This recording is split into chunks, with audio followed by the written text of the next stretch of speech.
Welcome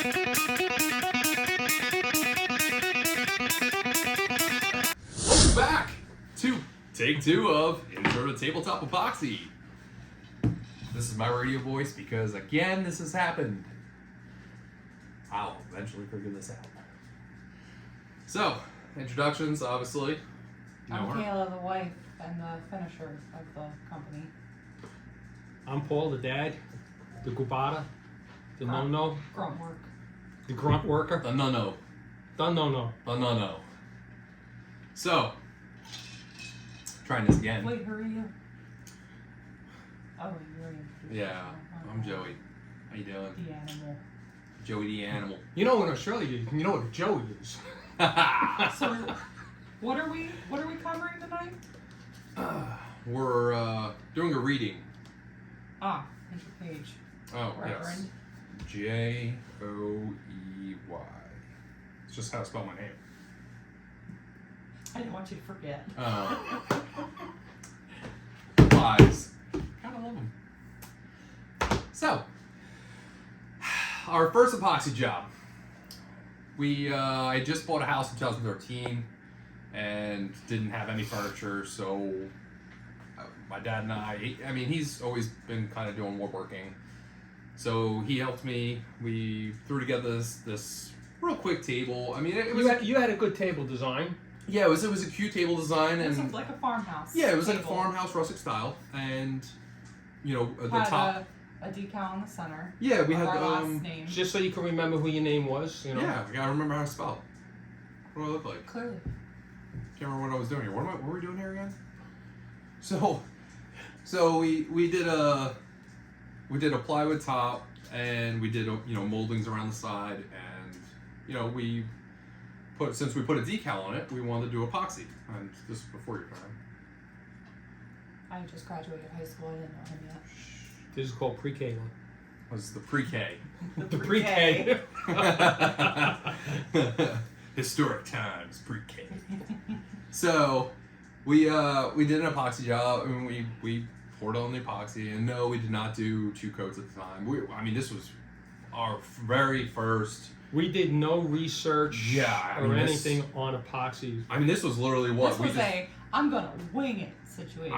Absolutely. I wouldn't even call it that. Do you even know what type of epoxy No. you used? No. We honestly probably just We bought it in woodcraft. I Woodcraft. believe. Yeah, woodcraft. and we just followed the instructions and Yep. boom, put it down. Oh, Yeah. it turned out beautiful for winging it. It's still going to strong 10 years later, so, and that's what we're here to talk about is how to get that good tabletop epoxy poured. So, Learn from us yeah, learn from our mistakes, our issues, and take and our that. successes. We'll give you tips and tricks that we've learned along the way. Absolutely. Don't get married. Coming from the guy married for 35 years. Tips and tricks. Tips and tricks. Learn from our mistakes. So Sorry, drink. some of the issues we ran into at that table was we didn't seal the molding exactly to the plywood. So when we had poured the epoxy on, we were getting some drippage through the crack Of the border. of the board of the table. Now, it didn't really necessarily affect the table ultimately. No, It on the other looks- side you could feel like the bumps, but on the top of it Yeah. you wouldn't really know. Exactly. When you go to a restaurant and you sit down and you see these beautiful clear coat tables, if you run your hand underneath, you're going to know whether that table was Truly epoxy. truly epoxied and was it Yeah. done in mass production that they just poured them and let them dry. Mm-hmm. Because on those type of tables you will feel those little bumps underneath, the drips, as they come down the side and harden. Yep. So true. So that was our first epoxy job, our first ever experience with epoxy. Fast forward 10 years later, here we are doing a video on epoxy. And by no means does that mean we are experts. We are still working through this. But we wanted to at least get a video out for everybody who wants to at least attempt this or looking for that little bit of tips or tricks, learn from our mistakes, what product we use or why we use it. I think we should start there. So how did you find, so we use Upstart Epoxy. How did you find it?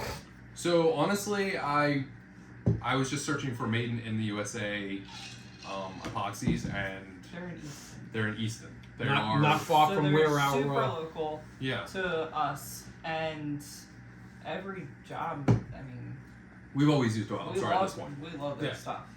And no, we're not affiliated, so don't think just because we're talking about them, you know. Same with Milwaukee. No, we're not affiliated with Milwaukee, even though we're all drinking out of them.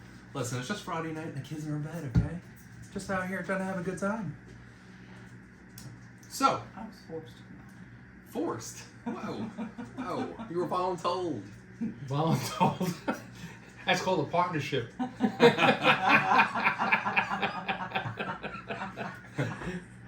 Hope you enjoy the comedy through this. I'm the comedian in the family. So I've honestly, we started using Upstart and just have had no bad experiences with them. So I've had no reason to utilize any other company at this point.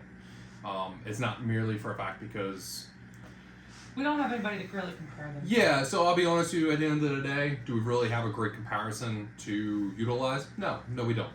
What I can tell you is that we've used it on multiple jobs now at this point. They offer sales all the time. Sales all the time. They're local. If you're in the southeastern PA area or northeast, states. What do you consider the best product? You can find something right away and say, I like this product, and that's the one you stay with. If it was something that you didn't like, you're going to move on and find something else and experiment with a different product. And if you don't like that, you're going to move on, and eventually you're going to say, well, I've tried all these products and this one I found better. But what it all comes down to is you found something you liked, whether it was the first product, the last product you used, and that's where you stay. That's the truth. Yeah, I mean, you Boss is in the building now. You find a product you like and you stick with them. So Upstart offers the deep pores, tabletop epoxies. They offer some pigments. They every time you get a package from them, there's cards on it, spreaders, mixers, foam brush. So it's really nice and convenient that it's not like a here's epoxy only, have a nice day. It's, hey, we're gonna help you through the entire process. And then we just go and get our measuring buckets from Home Depot, depending on the size of the job. It's the truth, yeah. So we've been utilizing the measuring buckets, typically from Home Depot or Lowe's, and we'll get into that discussion later. So our business started 3 years ago, probably. 2.5, yeah. 2.5 years ago. And our first commission job for the business was to do 2 twin firehouse tables. They were 12 footers, 12 foot by 4 foot. I mean, magnificent decaling. And by a third party, so no by pressure. third party, yeah. And they wanted them epoxied, so said no problem. And really, we really didn't have that many issues. The biggest issue we ran into was anxiety of thinking that we had a problem when we really didn't. Yeah. Because we did have to do the pour at the stations, which that was uncomfortable because we didn't know who would be walking in watching us do it, which is a little nerve-wracking when you watch. You got dust, you got things kicking up. Yeah, But those things the that first you can't table control. we did have a slight problem. At the one corner. Yep.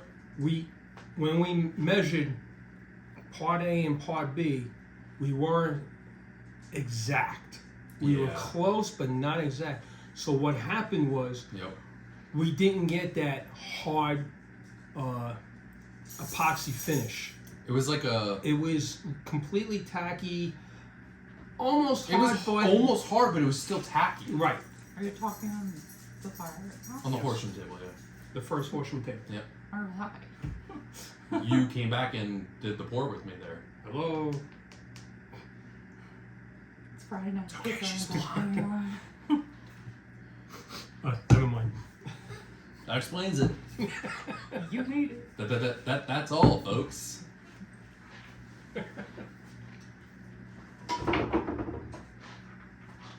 Have another shot. We're not alcoholics. Listen, that's for encouragement only, okay?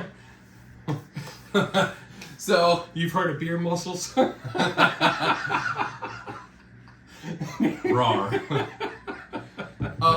So when it comes down to the epoxy, our issue we had in one slight area was it didn't fully cure. It mostly cured, but it was still tacky. I mean, it wasn't and back mushy, then, it we wasn't didn't- jelly. We didn't put so you much know. emphasis on it has to be an exact measurement. We kind of just poured it in the bucket and went, yeah, that looks about equal. Well, and that was our turning point. That Yeah. was our turning point. That And was that's the learning point she's trying to make we, right now. is- we learned that- that it has to be exact. yes, Not really close, but exact as best you can be. as best as you can be. So, And part of the problem is we used a whole jug of part A and part B, figuring that they were equal. they were exactly equal from the manufacturer when they were slightly off. And that's where we. and listen, if it's just slightly off, you know, I can't blame the manufacturer on that one. Maybe No, they not maybe at all. maybe they put extra. You Just know, in case. it may not have been that they were under. Maybe they were over in part A or part B, and Yes. we just did not at the time. We literally took the two. And We didn't do our job we did by not making sure. correct. And so, and again, that was a learning point. So take that for what it is. Make sure you measure your ratios out. As Now, long as it wasn't the entire table, but because it was just a part of it, it wasn't like it was completely ruined. No. no. Yeah, It wasn't ruined at all, the table. the whole table wasn't ruined. We just, because it was still in a tacky state and we could still get a chemical bond to it, we wound up doing an entire another pour over it, and it worked out wonderful. It was fine. There are no issues with it whatsoever. So speaking of ratios, make sure you check your manufacturer wherever you purchase from. So Upstart's tabletop epoxy is a 1-to-1 ratio. Some other brands out there are 2-to-1 ratios. So ensure that whatever you're measuring out, make sure you do it correctly. Otherwise, you will wind up having a catastrophe of an epoxy pour. And again, probably the biggest thing, easiest thing to do is if you have or want to get started into epoxy, start with something small. Coasters, you know. Yeah. We did a lot of testing on the coasters. Yeah, do some test pieces on coasters. Do some test pieces on maybe some end tables or something. We're getting scrap wood. Exactly, even some scrap wood. Just work through and learn your process, and you'll slowly get better and better at it as you progress. And it's like anything, like we've said before in the last video. Football players don't become the best by catching one pass; they catch multiple passes. It's easier to fix mistakes with a scrap piece than it is to do this week-long project, sanding and everything, and get something ready for it, Yep. Hours of and labor. making hours of labor and screwing that up, and then having to try and fix that. Make your mistakes on scrap or a small piece and work your way to that. Yeah, I mean, I would say always try on the scrap piece of wood if you're not Yeah. confident. So kind of working through our projects of epoxy and our issues that we've ran into.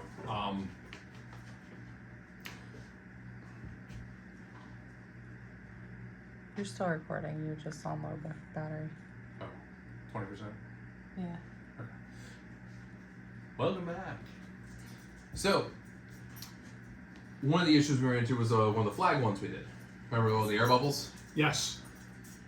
We had an enormous amount of air bubbles come out of that. I mean, it did not matter how much we sat there, and we probably should have just sat up a folding chair and sat there. But the problem is, you risk burning the epoxy if you're continually heating the epoxy with a heat gun or a like propane Well, if I'm not torch. wrong, So that pour, didn't we mechanically mix it? no, I thought we did. nope. No. That will also be like another hint if your ratio is off. If what is it? If it's like a milky white and it doesn't get clear as you're mixing it. Yeah, if it's Something's not wrong. clear by the time you're done mixing it, I would be weary on using it. It's better to take the hit on the epoxy than to ruin the entire project. Just either get more epoxy or remix a new batch. Don't. Some of the milkiness is caused by agitation or the air bubbles. Air bubbles being pulled down. But you shouldn't have that many. Yeah, it should be clear. It should not be a You should be able to milky. notice the bubbles. The bubbles shouldn't make it look like milk. Exactly. So take a look out for that. One of the other tricks we found is keep a pair of tweezers around with you.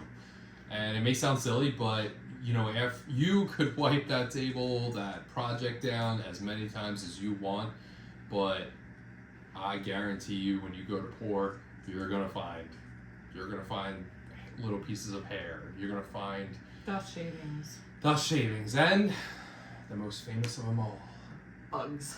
bugs. I don't know what it is. They love it.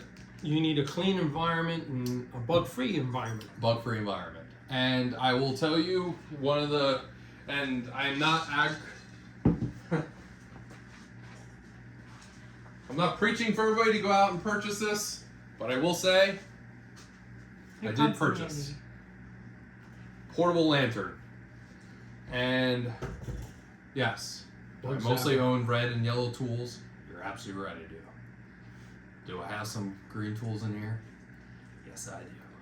That's only because the red and yellow tools don't make a bug zapper. That's correct.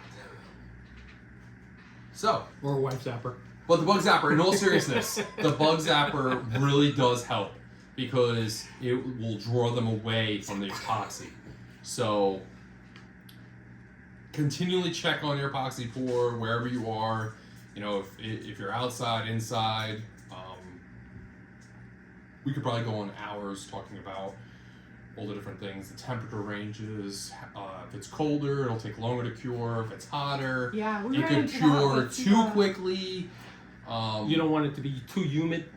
Too humid. One of our projects, it was right at the beginning of summer.